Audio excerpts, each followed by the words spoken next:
We're going to talk a little bit about the Impact Award and get some narrative from some of the students that have been around for a long time on Disco Bots. This is Greg and Sid, both seniors at Westside, and they're going to share their stories so I can learn more about the Disco Bots impact this season. When I started robotics, I started robotics, and I was 5, I think, when I started robotics or something. And then I started going to first to probably, I was like 7 or 8 or something when I got into first. And slowly, now this is my 11th year in first. So when I started Westside, well, I started the robotic FLL team at my old school, the Village. We were there 4 years. And that was kind of a mess, honestly. It was, I kind of had the responsibility of like basically running the show. And when I got to Westside, I was the one that was lost, right? We went from like, when I was in FLL, it was like, okay, I know what's kind of happening, but we have to do to like get stuff going. No, we weren't very good as a team, but you know, we stuff happened. When we get to Westside, it was my turn to be lost. It was my turn to take the like learning from I think it was Matthew that was running the team back then. And when I got to the lab, I was kind of dazed, I guess. It's probably the best like adjective to describe it. So it was just we were kind of everywhere, and at least I felt lost a lot as a member. I think we didn't have a lot of like enthusiasm as a team, like that's one of the things that changed a lot from then to now, in my opinion.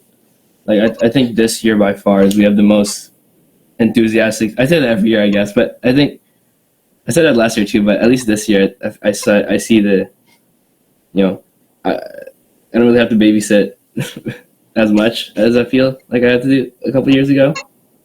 People just kind of, I said, hey, we got to do this thing, and then tomorrow I was like, oh, they're doing stuff, So that was good. I think that's probably the biggest jump from my end. This from what I see. Yeah, that's the biggest change, I think. And I think also the from an organizational standpoint, like it might just be because we're just more experienced, but it feels like we know more of what we have to do every year. No, we have to get these things down, right? It's kind of the process. And just as a team in general, not just like a couple people, they kind of have an idea of what's about to happen.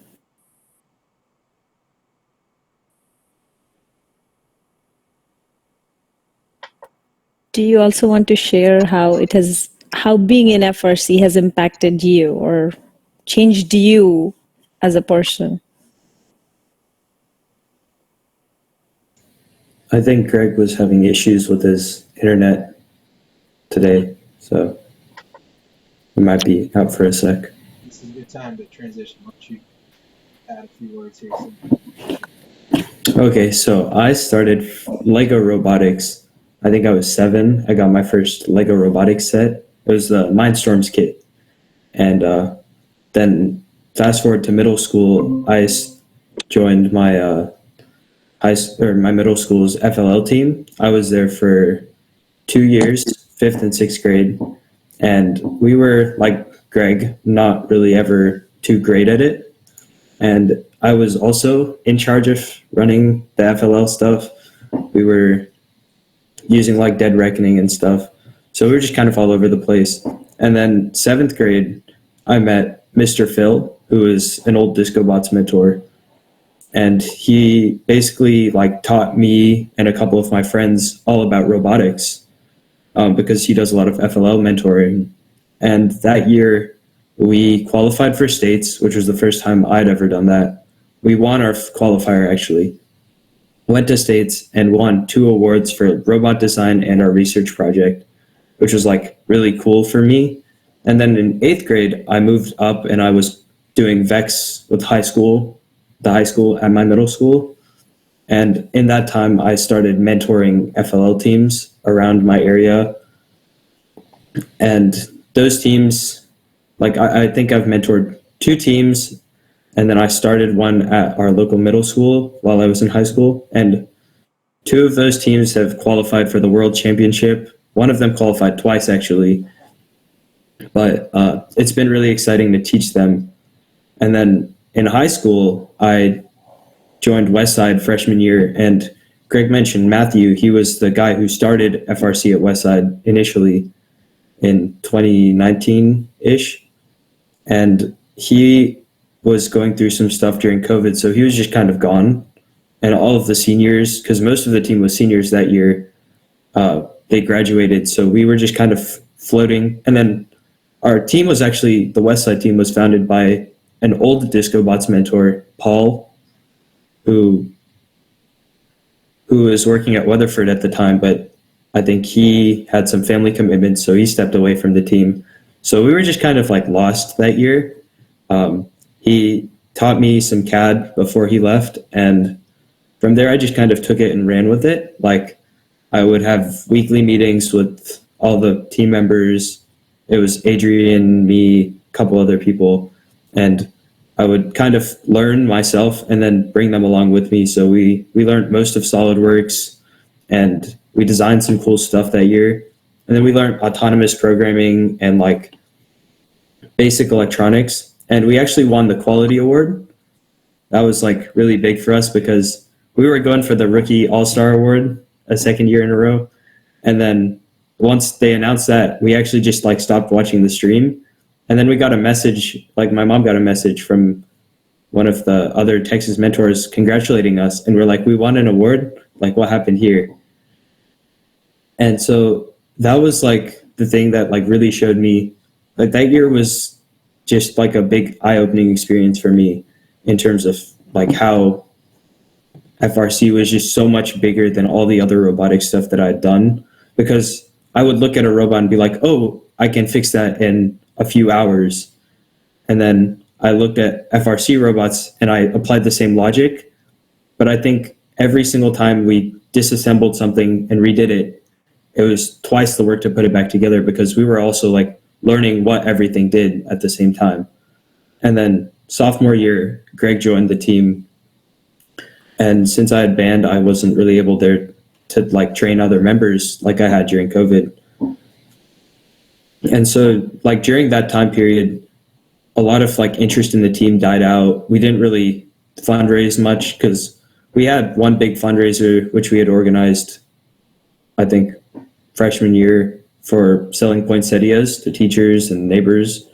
And we made about $2,000, which was enough to get us over the $6,000 registration fee, but we didn't really have much money to build a competitive robot or anything.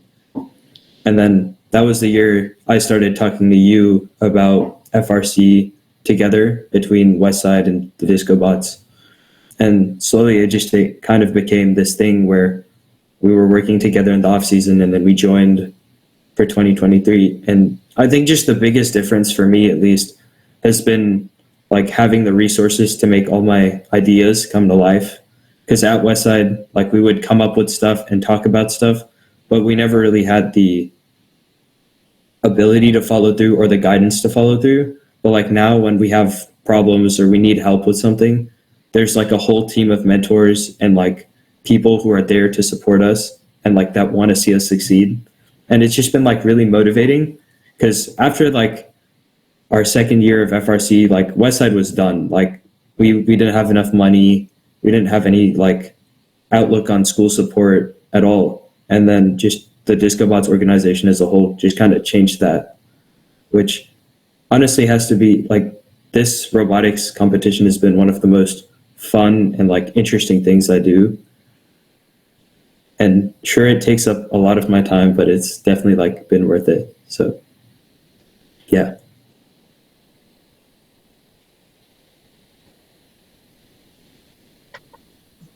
And how have you guys interacted with other teams? Like, what are some of the things that you've helped some other teams along? Um, okay. I guess I can speak to that first. So sophomore year, when we didn't really have mentorship at all, we got a lot of help from Paradox and Spectrum. We would drive out to their lab almost every week, and I would like talk to their members. I think Ian was the one at Paradox who helped us a lot, like a lot.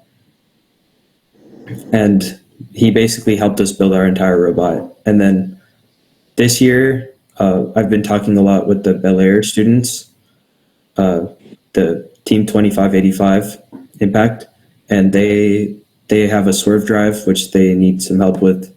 So we've been kind of working on that and talking about stuff there. Also, some of the students that I mentored in FLL were interested in joining FRC this year, so we've kind of helped them like age up, like play up. They're still in 8th grade, but they're doing pretty good. They've learned a lot about CAD and programming, so it's exciting to see them like do the next thing. Also, we've worked with the since we're an Open Alliance team now. It's been really, I guess, fulfilling, or I guess fulfilling to like be able to show what we've done, and it sort of forces us to like build the documentation side of things, because I think that was something we were really lacking, especially for a team that, you know, our schools are far apart, barely able to like meet together, and we were already far apart, and we're not really writing stuff too much. You know, I think being an open line team really forced us to say, hey, we have to look at this now. We really have to, and it just made us a better team. And I think, in general, with the mentoring stuff, I think, you know, that's something that first really encourages. Right now I'm the teaching assistant for the Cal 3 class at Westside. I'm actually Sid's teacher, technically. So I think a lot of that came from first, you know, a lot of the people I really look up to are mentors on the various teams, even since the first team I joined, and you know, my middle school team. A lot of the ways I look at engineering and how you like build stuff, not even just look at the world, was from a lot of my middle school mentor, Mr. Huffman. Yeah, and additionally, I think the teamwork aspect is another thing that first really builds. I think it's really taught me how to stand there and work as a team, right? I mean, like, for example, me and Sid, we don't really, a lot of ideas and our approaches to things don't really align, but when we have a common goal, we make an excellent team. It's insane how different we think and how good we still work together, you know. Little things like that. And yeah, first is really like, first, and having the relatively smaller team that we are at Westside makes it so I have the opportunity to develop my leadership skills and leadership philosophy, I guess. Kind of last thing, what do you think be the big item you want to leave, kind of like a legacy on all the work that you've done over the years, that you want to kind of leave to the future members and help them grow? I think for me, the biggest thing that I want to leave is just the idea that you should bring everyone along, and the idea that everyone on a team should learn together, and it shouldn't just be like one person who's doing everything. Like, sure, you can have people who are stronger at certain things than others, but making sure that everyone gets the opportunity to engage in as much of the stuff as they want to do as possible. Because if I didn't have the opportunities that I did freshman year, where there was like no team structure, I would probably not be doing as much robotics as I am now. I wouldn't even think that like it's possible to do this much robotics, or to do all the stuff that I do, or have any of the crazy ideas that I do. Just like having an opportunity to make mistakes and like not be shamed for those mistakes. Like, sure, my friends would laugh at me and my teammates would laugh at me, but like they'd also help me improve and like build on my ideas. It was never like a like competitive environment in the sense that we're fighting for, we all have like a common goal, and like my goal is to just leave the team with that. Yeah. I'm leaning more towards like mentoring side of things. One of the things we've built literally in this off season is it's not as developed as I wish it was, but we have a small like lessons, a few lessons that we hope to leave with our members and continue to build up as before we leave, you know. And I mean, my brother's on the team, right? So it's I feel it's like at least some of my responsibility to make sure that he continues to learn, and build himself up as we go. And the lessons you're referring to are a lot of the presentations you guys prepared in the fall to teach people about the fundamentals, and Right. hopefully refining those and keeping those around and having them as a regular training for all members is a great plan. Yeah. It's basically trying to like avoid the feeling of like being so incredibly lost back when we first started. Like it's okay to feel a little lost, but we were at the point where we were so incredibly lost, we didn't know where to start, right? So it's just a push to get them started, to to at least start figuring out how robots work. Because like the jump from anything that they've probably done in middle school to what they do in high school in FRC especially is just so incredibly big. Like, there was a moment sophomore year after a whole season of competition where I learned how to wire sensors properly and how to build a kit of parts drivetrain, just because there was no one to tell me how to do it before.